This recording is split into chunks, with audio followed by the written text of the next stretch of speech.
करड़ा सिंह हरे अनुष्ठित होछि आओ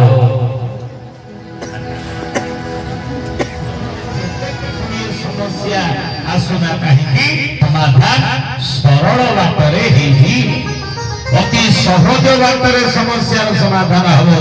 जदि हमें आध्यात्म को निज जीवन रे हमें जोड़ीबा धर्म आउ आध्यात्म ये दीटा भितर फरक कौन मन देके सुनबे कथा धर्म कहले कौन एक चरणी गोटे मुसलमान भाई के पचारिबा जदि अरे भाई आमे कदली पत्र इनकी पके खाऊचे तमे उल्टा काई पके खाऊछो ना आम धर्म रे जहा अछि आमे से अनुसार आमे चलुछु नहीं गोटे मुसलमान भाई के पचारिबा आमे धोती कच्छा मार के पिनुछु तमे फालता मार के लुंगी पिनुछो ना आम धर्म रे जोटा अछि सेटा हमर चलनी आमे सेही अनुसार चलुछि तब धर्म कइले को चलनी आध्यात्म कइले कोन ना ईश्वरीय सत्ता प्रति भगवान अछंती ईश्वर अछंती तांको इच्छा रे संसार चलुछि तांको निर्देश रे दुनिया चलुछि तांको बिना आज्ञा रे गछर पत्रटी हलिबनी सूर्य किरण डुबे नाही दिन रात्रि हबो नाही आखिर पलक पड़िब नाही कंठर वाक्य स्फुरिब नाही भगवान को बिना आज्ञा रे ई विश्वास जान भीतर अछि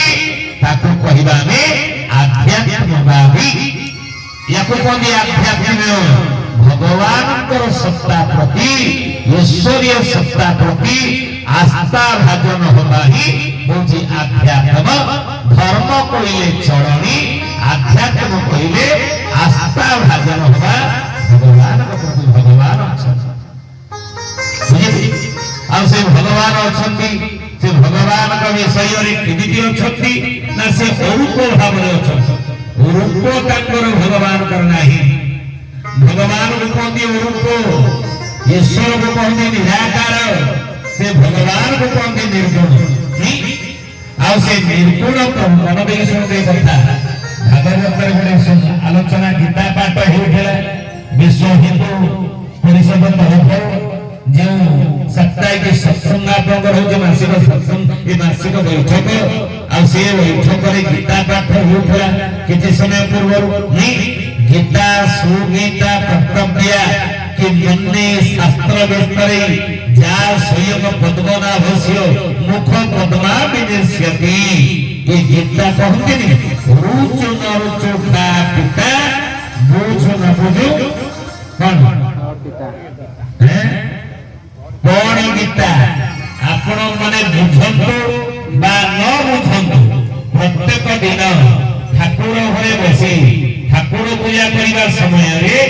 गीतार गोटे श्लोक पढ़ी तार भावार्थ में पढ़िबा उचित काहे कहले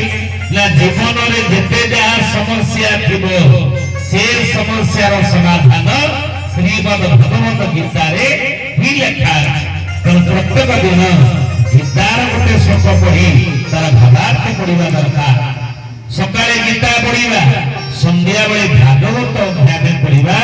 उचित मन देख सुनते कथा मोर श्री चरमराज गुरु स्वामी की